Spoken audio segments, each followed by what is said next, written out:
യഹോവേ, തെക്കേ നാട്ടിലെ തോടുകളെ പോലെ ഞങ്ങളുടെ പ്രവാസികളെ മടക്കി വരുത്തണമേ.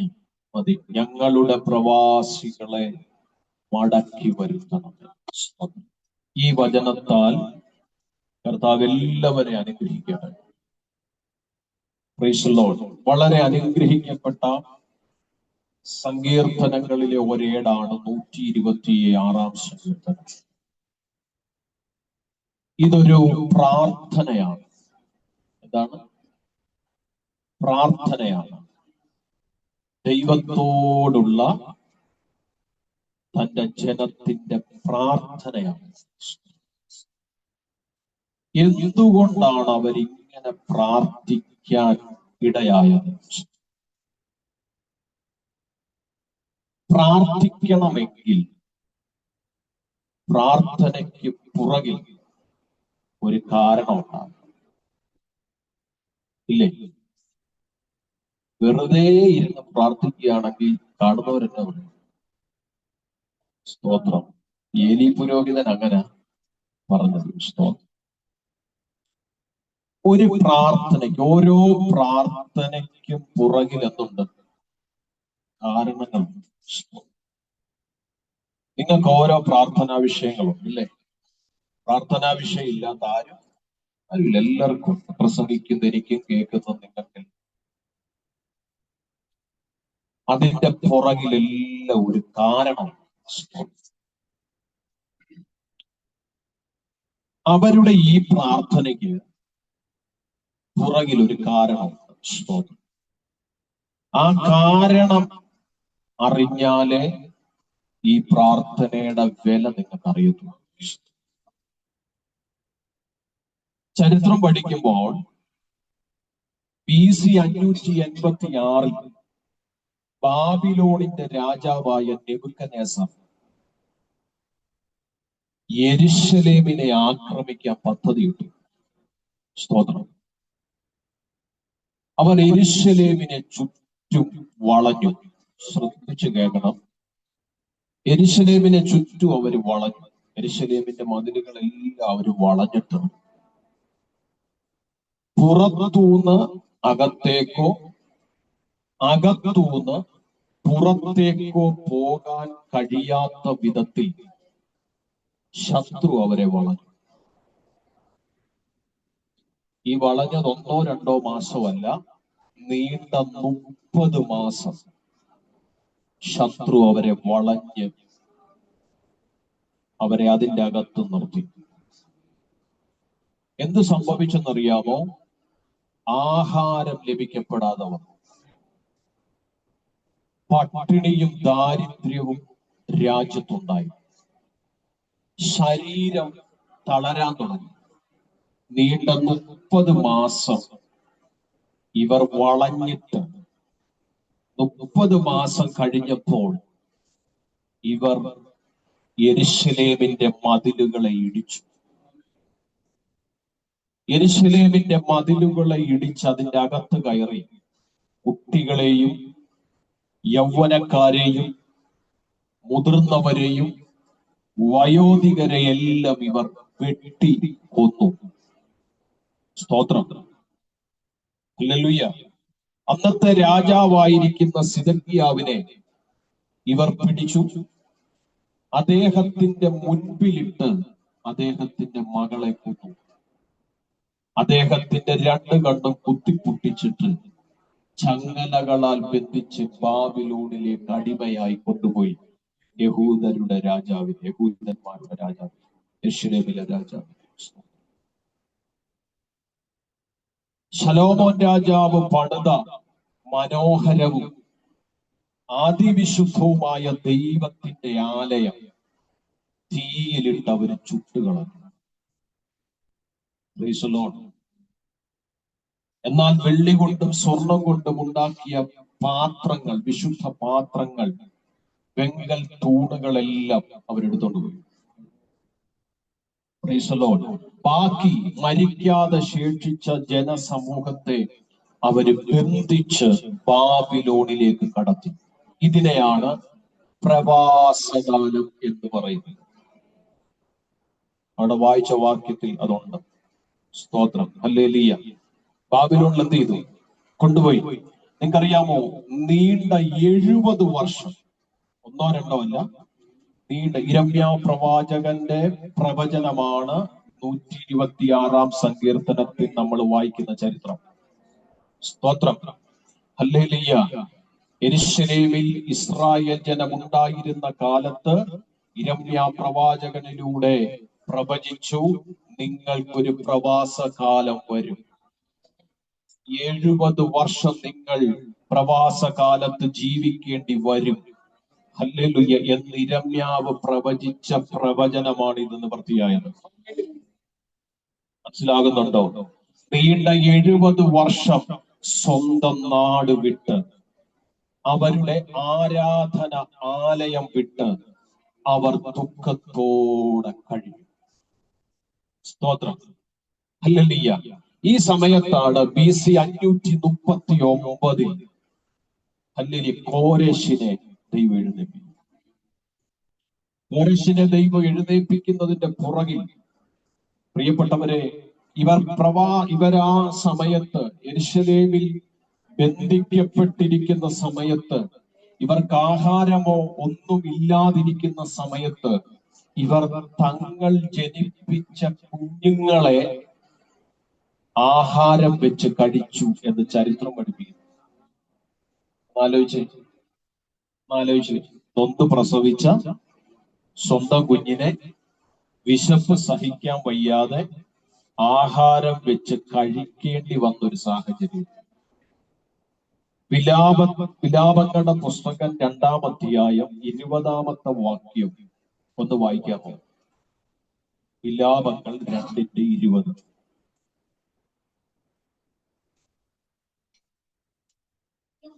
യഹോവേ ഓർത്തു, സ്ത്രീകൾ ഗർഭഫലത്തെ കയ്യിൽ താലോലിച്ചു പോരുന്ന കുഞ്ഞുങ്ങളെ തന്നെ തിന്നേണമോ? മതി. 4:10 വായിച്ചു. 4:10.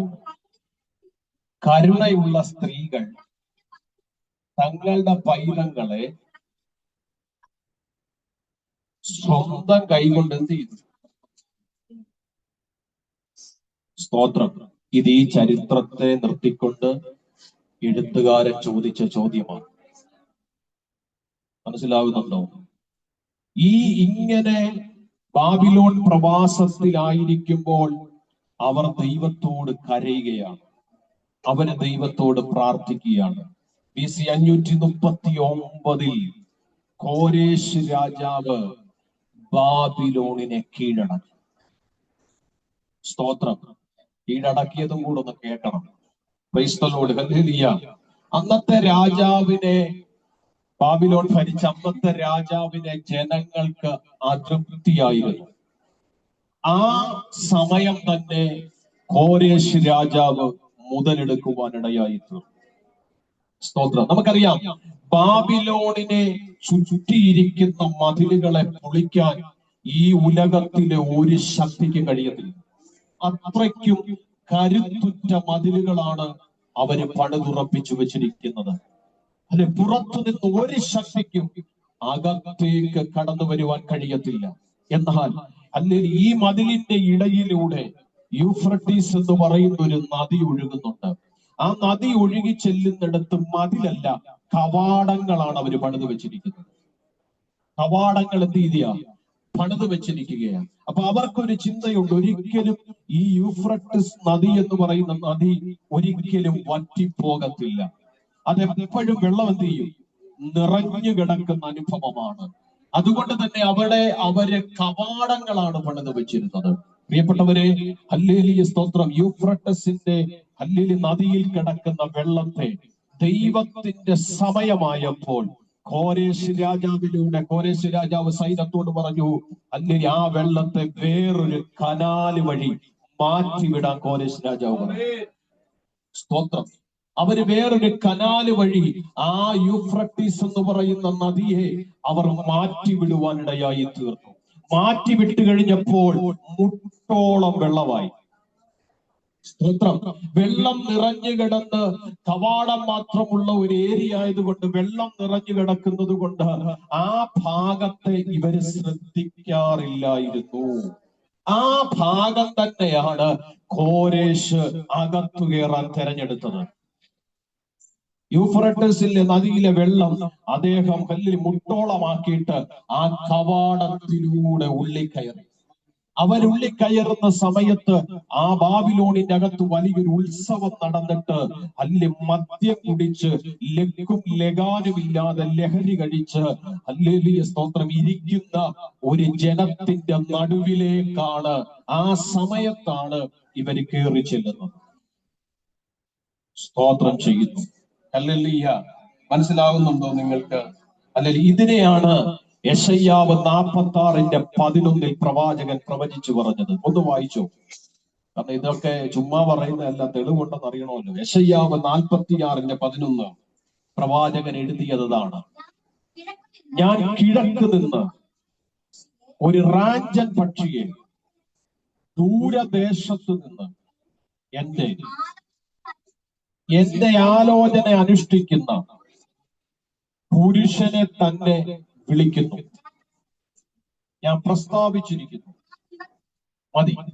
അല്ല, കിഴക്ക് നിന്ന് ഞാൻ റാഞ്ചൻ പക്ഷി എന്ത് ചെയ്യും? കൊണ്ടുവരും. കിഴക്ക് നിന്ന് പ്രവാചകൻ യെശയ്യാ പ്രവാചകൻ എഴുതിയ റാഞ്ചൻ പക്ഷിയാണ് കോരേശ് രാജാവ്.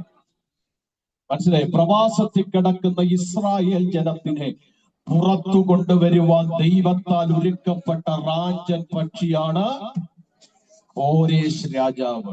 യെശയ്യാ പ്രവാചകൻ എഴുത്തിൽ അല്ലെങ്കിൽ അതിഗംഭീരൻ ആയതുകൊണ്ട് തന്നെ അദ്ദേഹത്തിന്റെ എഴുത്തുകള് മനസ്സിലാക്കാൻ ഇച്ചിരി പാടാണ്. സ്തോത്രം. ഹല്ലേലൂയ. അതുകൊണ്ട് തന്നെയാണ് ഞാൻ പറഞ്ഞു മനസ്സിലാക്കിയത്. റാഞ്ചൻ പക്ഷി എന്ന് എഴുതിയത് കോരേശ് രാജാവിനെ കുറിച്ചാണ്. നിങ്ങൾ ശ്രദ്ധിക്കണമേ. ഹല്ലേലൂയ. അങ്ങനെ ബാബിലോണിനെ എന്ത് ചെയ്തു? കീഴടക്കി. ഞാൻ പ്രാർത്ഥനയുടെ കാരണമായി പറയുന്നത്. ബാബിലോണിനെ കീഴടക്കി കഴിഞ്ഞപ്പോൾ ഹല്ലേലൂയ, ബന്ധിക്കപ്പെട്ട് കിടന്ന എല്ലാ പ്രവാസികളെയും മതസ്വാതന്ത്ര്യത്തോടെ അവരുടെ നാടുകളിലേക്ക് പറഞ്ഞയച്ചു. യഹൂദന്മാരിൽ ഒരു വിഭാഗത്തെ അദ്ദേഹം പുറത്തുവിട്ടു. ഹല്ലേലൂയ സ്തോത്രം. പുറത്തുവിട്ടിട്ട് പറഞ്ഞു, നിങ്ങൾ ഒരു കാര്യം ചെയ്യണം, നിങ്ങൾ പോയി നിങ്ങളുടെ ആലയം പണിയണം. വെറുതെ വിട്ടുകയല്ല, അവരെ വിട്ടിട്ട് പറഞ്ഞു, നിങ്ങൾ പോയി നിങ്ങളുടെ ആലയം എന്ത് ചെയ്യണം? പണിയണം. ഹല്ലേലൂയ സ്തോത്രം. ആലയം പണിയണമെന്ന് പറഞ്ഞ് അനുവാദം കൂടെ കൊടുത്ത് അവരെ വിടും. ആലയം പണിയണമെന്ന് പറഞ്ഞ് എന്ത് ചെയ്തു? അവരെ പ്രവാസ ജീവിതത്തിൽ നിന്ന് പറഞ്ഞു വിട്ടു. അപ്പം ഒരു ഭാഗം യഹൂദ ജനം പ്രവാസത്തിൽ നിന്ന് എവിടെ വന്നു? സ്വന്തം നാട്ടിൽ വന്നു. സ്വന്തം നാട്ടിൽ വന്ന് നിന്ന് അവൻ ആലയത്തിന്റെ പണി സെരുബാബേലിന്റെ ഒക്കെ നേതൃത്വത്തിൽ എന്ത് ചെയ്തു? നടത്താൻ തുടങ്ങി. ഇതൊക്കെ ചരിത്രമാണ്, എസ്രായുടെ പുസ്തകത്തിലോട്ട് പോകുന്നില്ല. സെരുബാബേലിന്റെ നേതൃത്വത്തിൽ എന്ത് ചെയ്തു? അവര് നടത്താൻ തുടങ്ങി. അങ്ങനെ ആലയത്തിന്റെ പണി നടന്നുകൊണ്ടിരിക്കുമ്പോൾ ഹല്ലേലൂയ, ബന്ധനത്തിൽ നിന്നും ദുഃഖത്തിൽ നിന്നും കഷ്ടതയിൽ നിന്നും മടങ്ങി വന്ന ജനം അവരിങ്ങനെ സന്തോഷത്തോടിരിക്കുമ്പോൾ അവർ ദൈവത്തോട് പ്രാർത്ഥിക്കുക, ഞങ്ങൾ ഇവിടെ വന്നു, പക്ഷെ ഞങ്ങളുടെ പല പ്രിയപ്പെട്ടവരും വരാനുണ്ട്. ഞങ്ങളുടെ പല പ്രിയപ്പെട്ടവരും പ്രവാസ ജീവിതം അനുഭവിക്കുക. ഞങ്ങളുടെ പല പ്രിയപ്പെട്ടവരും ആ കഷ്ടതയിൽ ജീവിക്കുക. ഹല്ലേലൂയ. സ്വന്തം നാട് കാണാതെ, ദൈവത്തെ ആരാധിക്കാൻ കഴിയാതെ, ആലയത്തിന്റെ അകത്ത് മുട്ടുമടക്കാൻ കഴിയാതെ അവർ ഭാരപ്പെട്ടവിടെ കഴിയുകയാണ്. സ്തോത്രം. 2, ഞങ്ങൾക്ക് നഷ്ടപ്പെട്ടു പോയ എല്ലാ അനുഗ്രഹങ്ങളും ഞങ്ങൾക്ക് മടക്കി തരണം. മനസ്സിലായോ നിങ്ങൾക്ക്? എല്ലാമുള്ള ജനത്തിനെ ഒന്നുമല്ലാതാക്കി കളഞ്ഞിട്ടാണ് ബാബിലോണിലേക്ക് പ്രവാസകാലത്തേക്ക് കൊണ്ടുപോയത്. അവർക്ക് നഷ്ടപ്പെട്ടതെല്ലാം മടങ്ങി വരേണ്ടതിനും, അവർ വന്നതുപോലെ ബാക്കിയുള്ള യഹൂദാജനം മടങ്ങി വരേണ്ടതിനും അവര് പ്രാർത്ഥിച്ച പ്രാർത്ഥനയാണ്, തെക്കേ നാട്ടിലെ തോടുകളെ പോലെ ഞങ്ങളുടെ പ്രവാസികളെ മടക്കി വരുത്തണം. സ്തോത്രം. ഇതിന്റെ അകത്ത് പ്രാർത്ഥിച്ച രണ്ട് കാരണങ്ങളാണ്. ഒന്ന്, ഞങ്ങൾ വന്നതുപോലെ ബന്ധിക്കപ്പെട്ട് കിടക്കുന്ന ഞങ്ങളുടെ ജനം മടങ്ങി വരണം. രണ്ട്, ഞങ്ങൾക്ക് നഷ്ടപ്പെട്ടു പോയ ഞങ്ങളുടെ അനുഗ്രഹങ്ങൾ മടങ്ങി വരണം. എത്ര പേർക്ക് ഞാൻ പറഞ്ഞ മനസ്സിലാക്കി? സ്തോത്രം, സ്തോത്രം.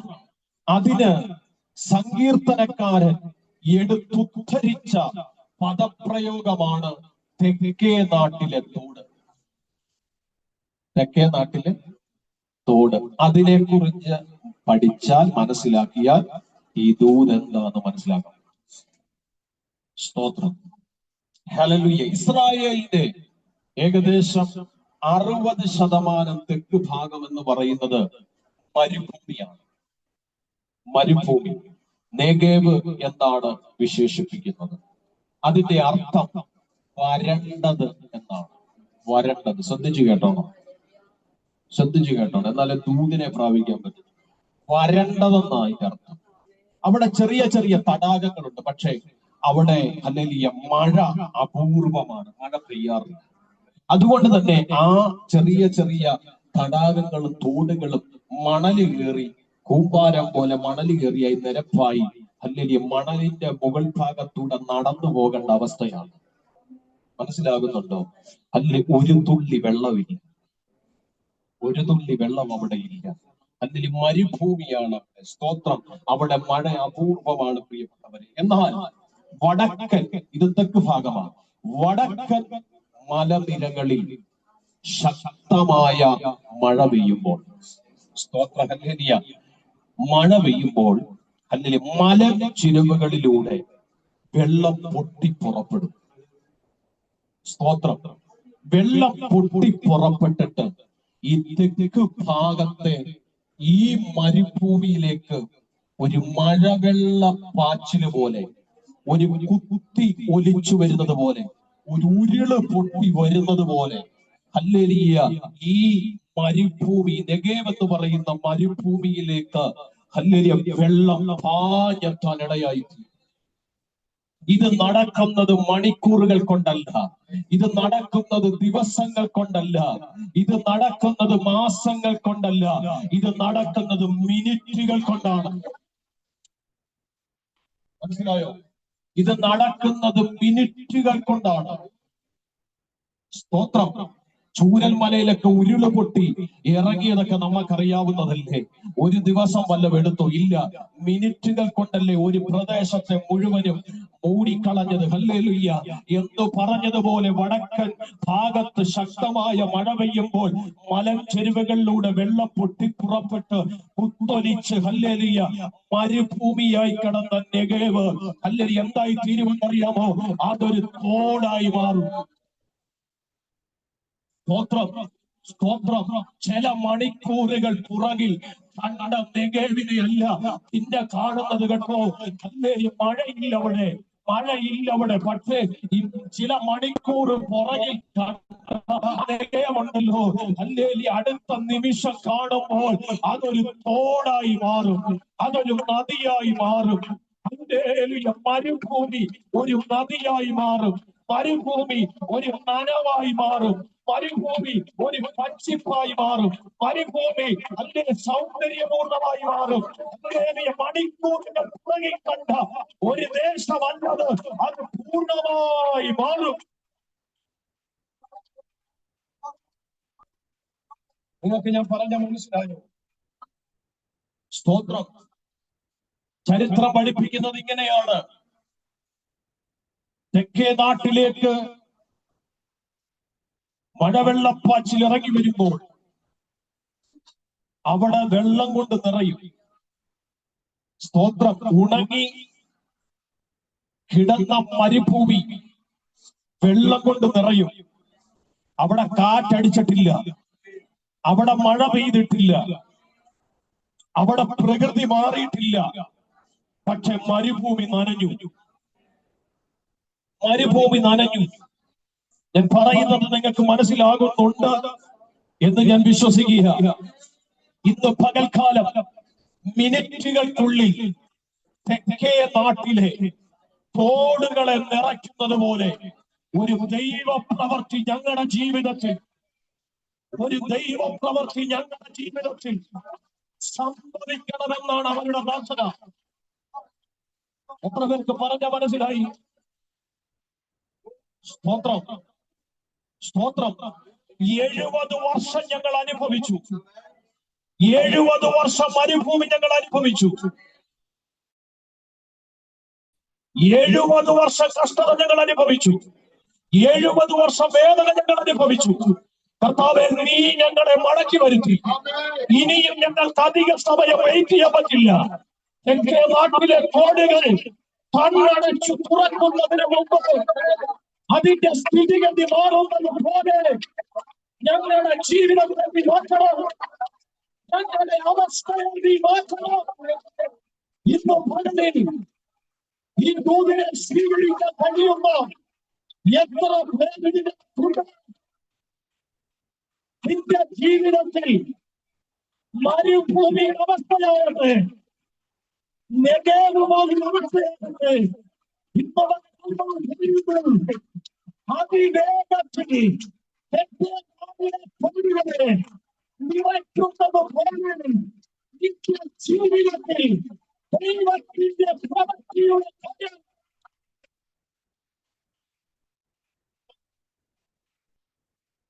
വിശ്വസിക്കുന്നവർ, അതിനെ ആത്മാവിഷ്ഠീകരിക്കാൻ കഴിയുന്നവർ ഏറ്റെടുത്ത് പ്രാർത്ഥിച്ചോണം. ഏറ്റെടുത്ത് പ്രാർത്ഥിച്ചോണം. സ്തോത്രം. 60% കിടക്കുന്ന മരുഭൂമിയെ വെള്ളമടിച്ച് നിറയ്ക്കുക എന്ന് പറയുന്നത് അസാധ്യമാണ്. മഴയില്ലാത്ത പ്രദേശത്തെ നനയ്ക്കുക എന്ന് പറയുന്നത് അസാധ്യമാണ്. പൂന്തോട്ടവും പച്ചപ്പുല്ലും അവിടെ പൊങ്ങി വരണമെങ്കിൽ അതിനനുസരിച്ച് ദൈവം അതിനെ നനച്ചു എന്നതാണ് അതിന്റെ തെളിവ്. പറഞ്ഞത് എത്ര പേർക്ക് മനസ്സിലാകുന്നുണ്ട്? ഇന്ന് പകൽ ദൈവാത്മാവ് ഇടപെടുക. നിന്റെ ജീവിതത്തെ ദൈവം തൊടാൻ പോകുകയാ. നിന്റെ ജീവിതത്തെ ദൈവം തൊടാൻ പോവുക. ഇത് ചിലരോടുള്ള ദൈവ ശബ്ദമാണ്. നിന്റെ ജീവിതത്തെ ദൈവം തൊടാൻ പോകുകയാ. നിന്റെ ജീവിതത്തിന്റെ മരുഭൂമിയെ ദൈവം തൊടാൻ പോകുകയാ. തെക്കേ നാട്ടിലെ തോടുകൾ നിറയ്ക്കുന്നത് പോലെ നിന്റെ ജീവിതത്തെ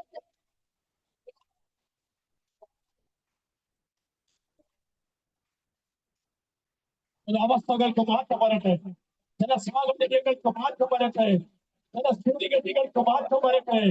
യേശുവിന്റെ നാമത്തിൽ, യേശുവിന്റെ നാമത്തിൽ, യേശുവിന്റെ നാമത്തിൽ ഇന്ന് പകലിൽ അത് വെളിപ്പെട്ടു വരട്ടെ. വെളിപ്പെട്ടു വരട്ടെ. നിന്റെ വിഷയത്തിനകത്ത്, നീ കരയുന്ന വിഷയത്തിനകത്ത് പോലെ ദൈവത്തിന്റെ പ്രവൃത്തി അതിന്റെ അകത്തങ്ങളിൽ ഇന്നു പകലിൽ യേശുവിന്റെ നാമത്തിൽ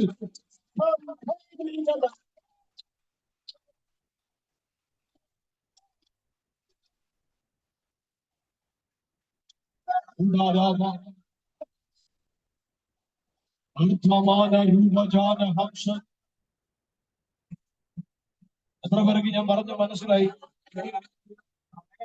എത്ര പേർക്ക് ഞാൻ പറഞ്ഞ മനസ്സിലായി?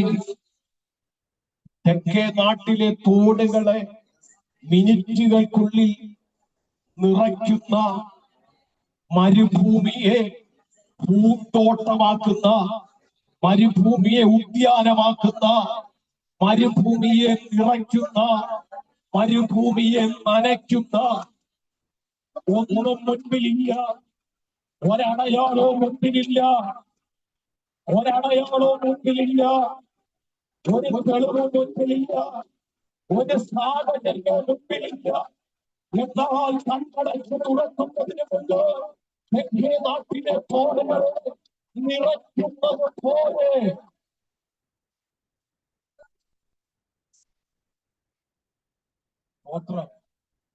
തെക്കേ നാട്ടിലെ തോടുകളെ നിറയ്ക്കുന്നത് പോലെ ഞങ്ങളുടെ വിഷയത്തിന്റെ മേൽ ദൈവം പ്രവർത്തിക്കണം.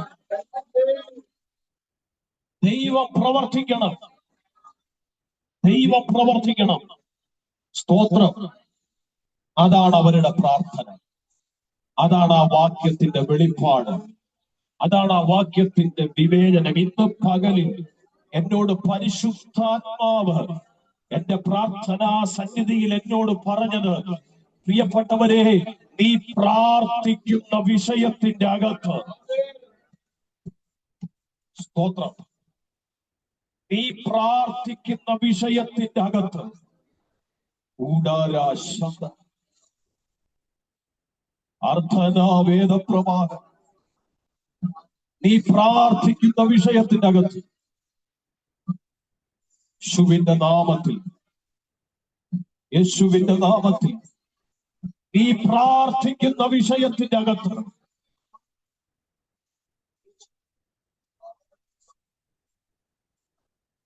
വേഗത്തിൽ വേഗത്തിൽ ഒരു ദൈവിക ഇടപെടൽ ഉണ്ടാകുമെന്ന് ഈ പ്രാർത്ഥിക്കുന്ന വിഷയത്തിൽ വേഗത്തിൽ ഒരു ദൈവിക ഇടപെടൽ ഉണ്ടാകുമെന്ന്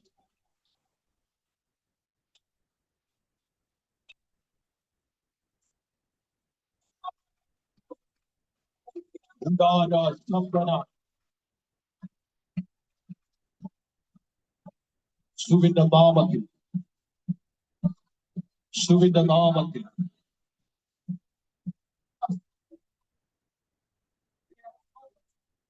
ദൈവാത്മാവ് അറിയിച്ചതിനനുസരിച്ച് 3 ദിവസം യോജി സഹോദരൻ അവരുടെ കുടുംബമൊക്കെ ഫാസ്റ്റിംഗ് ആയിരുന്നു. വേറിട്ട് പ്രാർത്ഥിച്ചു. സ്തോത്രം. 2 ദിവസം ശക്തമായിട്ട് പ്രാർത്ഥിച്ചു. ഒരു ദിവസം ഇവിടെ വന്ന് അവര് പ്രാർത്ഥിച്ചു. ഇന്നലെ അവരുടെ ഭവനത്തിൽ പ്രാർത്ഥിച്ചു. പ്രിയപ്പെട്ടവരെ, ശക്തമായ വിടുതൽ എന്റെ കർത്താവ് അവർക്ക് കൊടുത്തു. വർഷങ്ങളായി പിശാച് കെട്ടിവെച്ചതിനെ തലമുറകളിൽ ദൈവം അഴിച്ചു. ഞാൻ പറയുന്ന മനസ്സിലാകുന്നു. അസൂയയില്ലാത്തവര് നന്ദി പറ. കുശുമ്പില്ലാത്തവര് സ്തോത്രം ചെയ്ത്. Hallelujah, hallelujah. വർഷങ്ങളുടെ വിഷയമാണെങ്കിലും ദൈവത്തിന് പ്രവർത്തിക്കാൻ ചില നിമിഷങ്ങൾ മതി.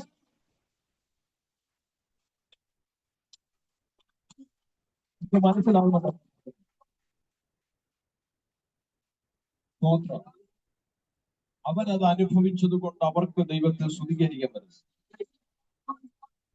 ഇന്ന് പകല് തിരിച്ചറിയണം. ഇന്ന് പകല് മനസ്സിലാക്കണം. സ്തോത്രം. ഇന്ന് പകൽ ദൈവാത്മാവ് എനിക്ക് തന്ന ദൂതിന്റെ പ്രാരംഭ ദൂതത, തെക്കേ നാട്ടിലെ തോട്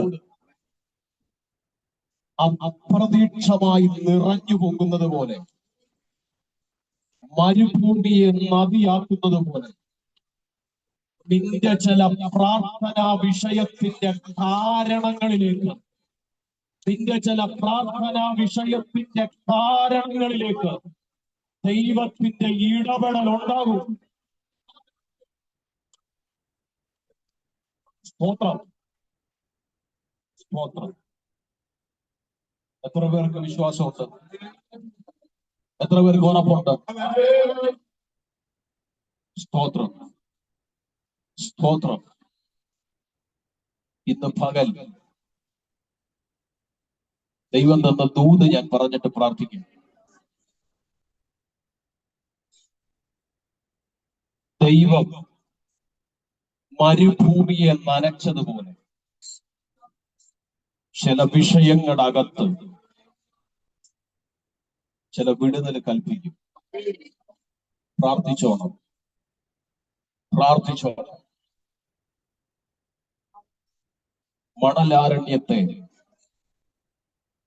അവൻ ഒരു നദിയാക്കി മാറ്റിയതുപോലെ ഒരു മാറ്റം ചില വിഷയത്തിന്റെ അകത്ത് ഉണ്ടാകുമെന്ന് പരിശുദ്ധാത്മാവ് പറയുന്നു. ചൂടാരമ ശങ്കല യേശുവിന്റെ നാമത്തിൽ അവരുടെ പ്രാർത്ഥനയാണ്, ഞങ്ങൾക്ക് നഷ്ടപ്പെട്ടത് ഞങ്ങൾക്ക് മടക്കി തരണം. സ്വന്തം നഷ്ടപ്പെട്ട 70 വർഷം ഞങ്ങൾക്ക് മടക്കി തരണം.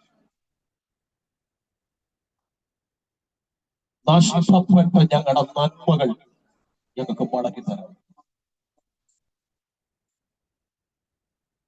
നഷ്ടപ്പെട്ട ഞങ്ങളുടെ ആലയം ഞങ്ങൾക്ക് മടക്കി തരണം. സ്തോത്രം, സ്തോത്രം. ഓ, നഷ്ടങ്ങൾ അനുഭവിച്ച ആരും ഇതിൻ്റെ അകത്തില്ലെന്ന് എനിക്ക് തോന്നുന്നു. നഷ്ടങ്ങളെ വീണ്ടെടുക്കാൻ പ്രാർത്ഥിക്കുന്ന ആരും ഇതിൻ്റെ അകത്തില്ലെന്ന് എനിക്ക് തോന്നുന്നത്. നഷ്ടങ്ങളെ നേട്ടങ്ങളാക്കി മാറ്റാൻ പ്രാർത്ഥിക്കുന്നവരില്ലെന്ന് എനിക്ക് തോന്നുന്നു. നഷ്ടപ്പെട്ടതിനെ മടക്കി തരുന്ന ഒരു ദൈവകരം ഈ പകലിൽ ഈ പ്രാർത്ഥനയ്ക്കകത്ത് ഉണ്ടെന്ന് ഞാൻ ആത്മാവിനെ വിചാരിക്കുക.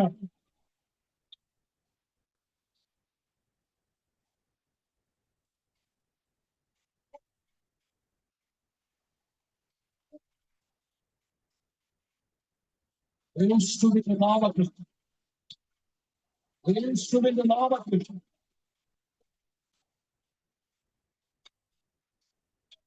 നഷ്ടങ്ങളെ ഓർത്ത് നീ കരഞ്ഞത് മതി. നഷ്ടങ്ങളെ ഓർത്ത് നീ ഭാരപ്പെട്ടത് മതി. നഷ്ടങ്ങളെ ഓർത്ത് നീ വേദനിച്ചത് മതി. അതിനെ മടക്കി തരുന്ന ഒരു ദൈവിക ഇടപെടൽ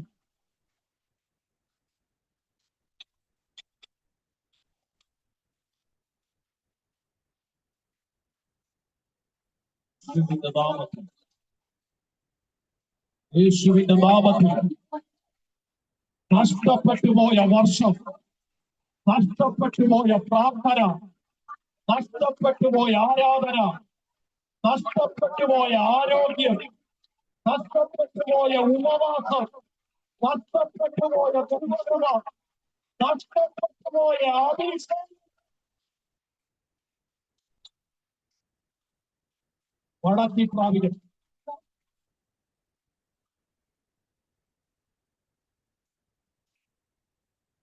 സ്തോത്രം. ഹലോ, ഇത് സംഭവിച്ചാലുള്ള വിടുതൽ എന്താണെന്ന് മനസ്സിലാകുന്ന ഭാഷയിൽ 126 സങ്കീർത്തനത്തിൽ തന്നെ സങ്കീർത്തനക്കാരൻ ആലേഖനം ചെയ്തിട്ടുണ്ട്. എല്ലാരും ഒന്ന് എഴുന്നേറ്റ് നിന്നു. സ്തോത്രം. എല്ലാരും ഒന്ന് എഴുന്നേറ്റ് നിന്നു.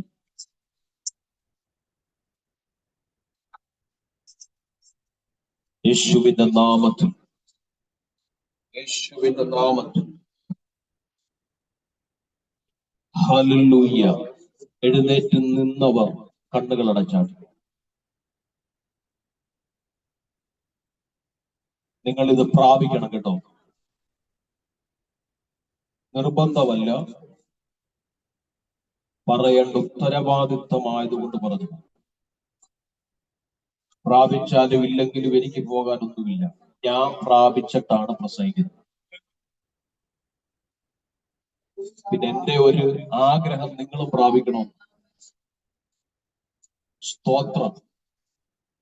നിങ്ങൾ എടുത്തൊന്നും വായിക്കണ്ട, ഞാൻ പറഞ്ഞോളാം. ദൂതിനെയോ കേട്ടാ മതി. നിന്നോടാണെങ്കിൽ അത് ഏറ്റെടുത്ത് ആരാധിച്ചോളാം. അവര് പ്രാർത്ഥിച്ചു, തെക്കേ നാട്ടിലെ തോടുകൾ നിറയുന്നത് പോലെ ഞങ്ങള് കരയുന്ന, ഞങ്ങളുടെ ചങ്ക് തകർന്ന് പ്രാർത്ഥിക്കുന്ന, ഉള്ളം കലങ്ങി പ്രാർത്ഥിക്കുന്ന ഭാരപ്പെട്ട് പ്രാർത്ഥിക്കുന്ന,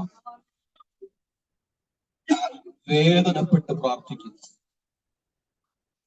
നിരാശപ്പെട്ട് പ്രാർത്ഥിക്കുന്ന, സങ്കടപ്പെട്ട് പ്രാർത്ഥിക്കുന്ന ഞങ്ങളുടെ പ്രാർത്ഥനയ്ക്ക് മറുപടി തരണം, മറുപടി തരണം, മറുപടി തരണം. നഷ്ടപ്പെട്ടതിനെ അവര് പറയാ ഞങ്ങൾക്ക് മടക്കി തരണം. അങ്ങനെ പ്രാർത്ഥിക്കുന്ന ആരെങ്കിലും ഈ ദൂത് കേൾക്കുന്നുണ്ടോ? അവര് പ്രാർത്ഥിച്ചോണം. നഷ്ടപ്പെട്ടതിനെ മടക്കി തരണം, മടക്കി തരണം, മടക്കി തരണം, മടക്കി തരണം. നന്മകൾ മടങ്ങി വരണം, ആരോഗ്യം മടങ്ങി വരണം, അഭിഷേകം മടങ്ങി വരണം, കൃപ മടങ്ങി വരണം, ആരാധന മടങ്ങി വരണം, ഉപവാസം മടങ്ങി വരണം. Yes, yes. മാറി നിൽക്കുന്ന വാക്കൊക്കെ തിരിഞ്ഞു വരണം, തിരിഞ്ഞു വരണം, തിരിഞ്ഞു വരണം. ശക്തമായിട്ട് പ്രാർത്ഥിച്ചോണം, ശക്തമായിട്ട് പ്രാർത്ഥിച്ചോണം. പ്രിയപ്പെട്ടവരെ, പ്രവാസത്തിൽ നിന്ന് മടങ്ങി വന്ന ജനം അവര് പ്രാപിച്ച ദൂത് നിങ്ങൾ കേട്ടോണം, അവര് പ്രാപിച്ച ദൂത് നിങ്ങൾ കേട്ടോണം. തെക്കേ നാട്ടിലെ തോടുകൾ നിറയുന്നത് പോലെ കടന്നു വന്ന ജനം പ്രാപിച്ച ദൂതുകൾ നിങ്ങൾ കേട്ടോണം. ഒന്നാം വാക്യത്തിൽ അവര് പറയുക, ഞങ്ങളുടെ ജീവിതത്തിൽ ഇതൊരു സ്വപ്നം കാണുന്നത് പോലെയായിരുന്നു.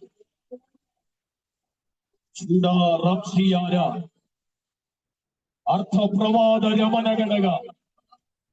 ദൈവാത്മാവ് ഇടപെടുക, പ്രാർത്ഥിക്കുന്നവരോട് ഇടപെടുക.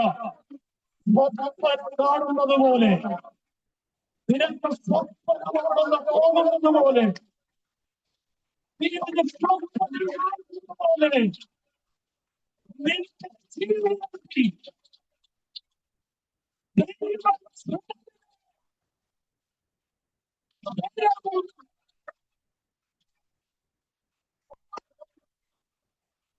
അത് പ്രാപിച്ചവർ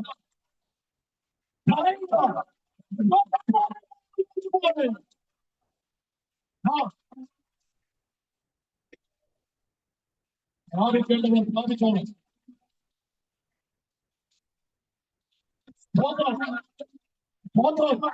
ഇത് ചിന്തിക്കുന്നതല്ല, ഇത്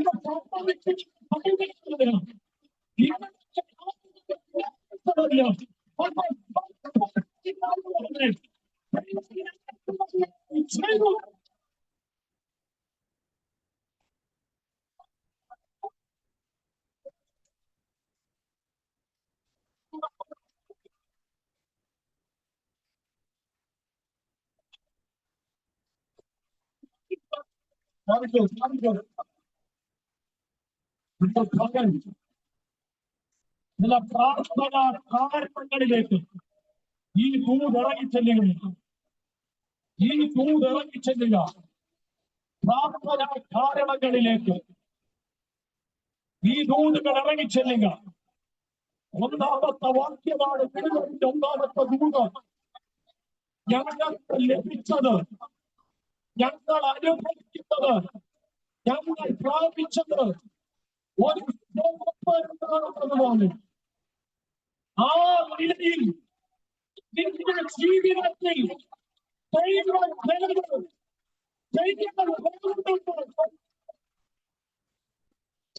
ഞാൻ പിടിച്ചു പറഞ്ഞു. എത്ര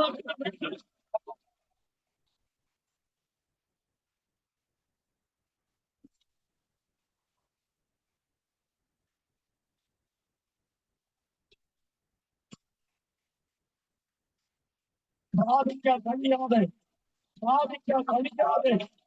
ചിന്തകളിട്ട്, വിചാരങ്ങളിട്ട് പോരാടുക, പൈസാടുക, വേഗത, ഫിലിസ്തീൻ അഴിയ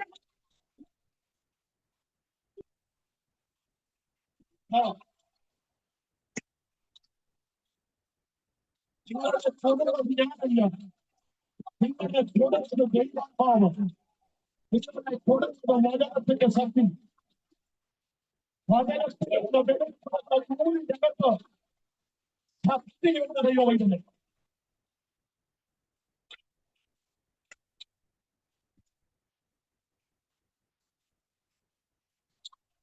ഞാനിപ്പോ കുട്ടിക്കുറിച്ച് പറയുന്നില്ല, ഞാനിപ്പോ കുട്ടിക്കുറിച്ച് പറയുന്നില്ല. എന്റെ ദൈവം എന്നോട് കൈമാറുന്നത് ഇടപെട്ട ദൂരാണ്.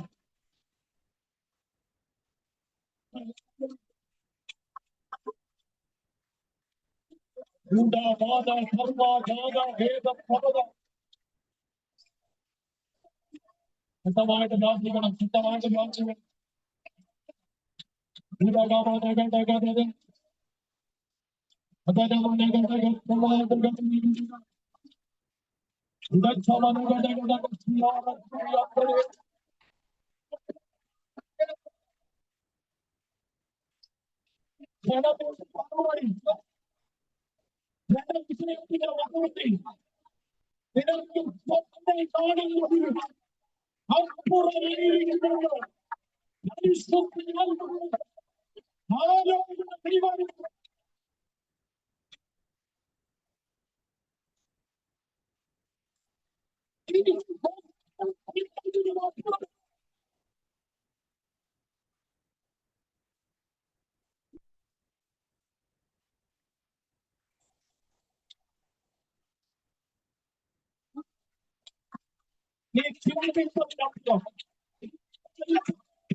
പ്രവർത്തിച്ചോണ്ടിരിക്കുക വ്യക്തികളിൽ, കുടുംബങ്ങളിൽ പ്രവർത്തിച്ചോണ്ടിരിക്കുക.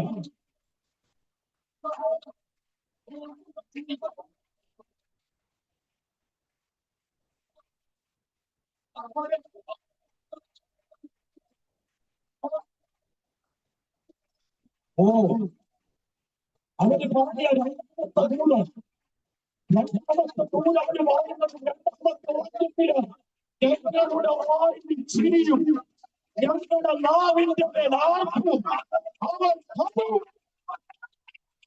ഞങ്ങളുടെ വായിൽ ചിരിയും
യേശുവിന്റെ നാമത്തിൽ,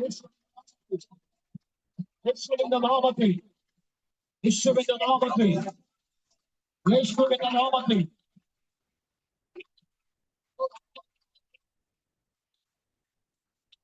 അവർ പ്രാർത്ഥിക്കുന്നവർ പറയുക, ഞങ്ങളുടെ വായിൽ ചിരിയും ഞങ്ങളുടെ നാവിൽ ആർക്കും നീ ഞങ്ങൾക്ക് തന്നു, നീ ഞങ്ങൾക്ക് തന്നു, നീ ഞങ്ങൾക്ക് തന്നു. ഇത് നിന്നോടുള്ള ദൈവശബ്ദം, ഇത് നിന്നോടുള്ള ദൈവശബ്ദം, ഇത് നിന്നോടുള്ള ദൈവശബ്ദം. കാരണങ്ങളുടെ ഈ ഭൂധർമ്മം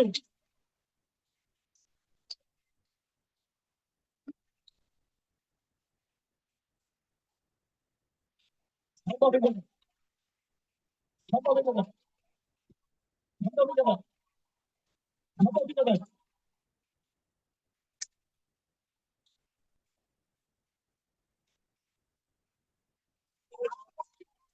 ഓ ഓ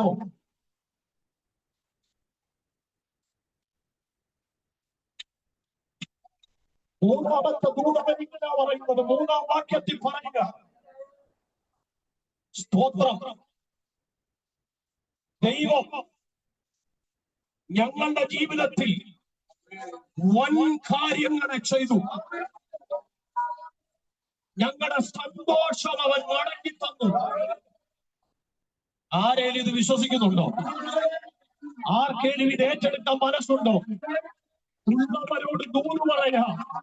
തെക്കേ നാട്ടിലെ തോണിൽ നാട്ടുന്നത് പോലെ ദൈവത്തിൽ നടന്നാൽ നിന്റെ ജീവിതത്തിൽ ചില വലിയ കാര്യങ്ങളെ, ചില വലിയ കാര്യങ്ങളെ ദൈവം ചെയ്തു.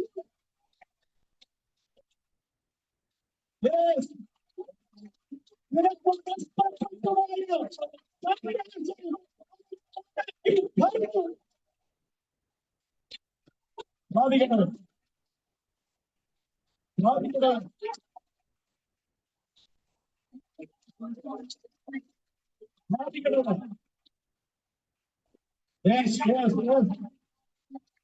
യേശുവിന്റെ നാമത്തിൽ, യേശുവിന്റെ നാമത്തിൽ, യേശുവിന്റെ നാമത്തിൽ.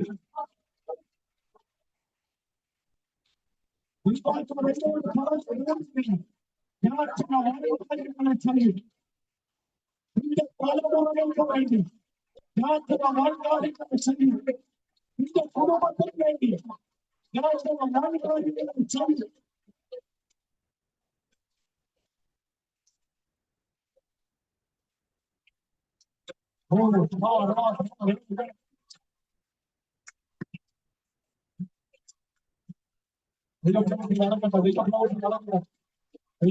നടക്കട്ടെ. ചില പ്രാർത്ഥനക്കാരെങ്കിലും ഭാരപ്പെട്ട് പ്രയാസപ്പെട്ട് പ്രാർത്ഥിക്കുന്ന ജീവിതങ്ങളുടെ മേൽ ദൈവത്തിന്റെ പ്രവൃത്തി വചനത്തിന്റെ ദൂതിൽ ചലിക്കട്ടെ. നാലാമതും അവസാനവും അവര് പറഞ്ഞ ദൂതിങ്ങനെ, കണ്ണുനീരോടെ വിതച്ചവർ നിങ്ങൾ ആർപ്പോടെ കൊയ്യാൻ പോകുക. കണ്ണുനീരോടെ വിതച്ച നീ ആർപ്പോടെ കൊയ്യാൻ പോകുക. കണ്ണുനീരോടെ വിതച്ച നീ ആർപ്പോടെ കൊയ്യാൻ പോകുക. കണ്ണുനീരോടെ വിതച്ച നീ ആർപ്പോടെ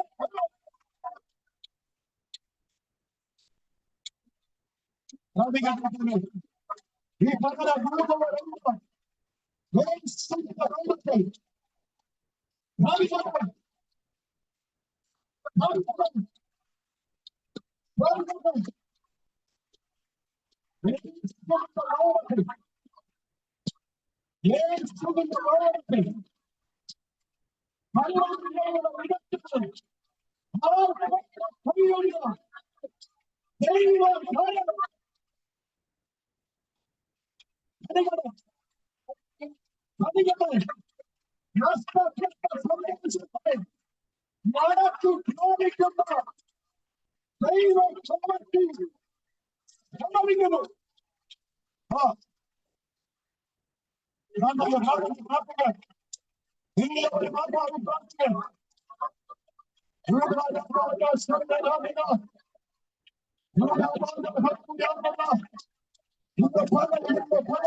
യേശുവിന്റെ നാമത്തിൽ, യേശുവിന്റെ നാമത്തിൽ ആ പകർച്ച നടന്നത്, ആ കുടുംബത്തെ ചെയ്യുന്നത്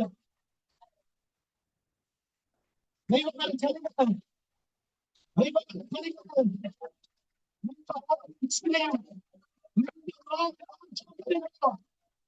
ഒരു ദൈവ പ്രവൃത്തി ചില പ്രവർത്തനാംശങ്ങൾ നഷ്ടപ്പെട്ടുപോയ സന്തോഷം നിരന്തരം മടങ്ങി തരും. നിന്റെ ജീവിതത്തിൽ ദൈവം ചില വൻ കാര്യങ്ങളെ ചെയ്തിരിക്കുന്നു എന്ന് പറയത്തക്ക നിലയിൽ ചില മറുപടികൾ വരും. നീ കണ്ണുനീരോടെ വിതച്ച വിഷയത്തിനകത്ത് ഒരു കോടിപ്പണം തരും, ഒരു കോടിപ്പണം തരും.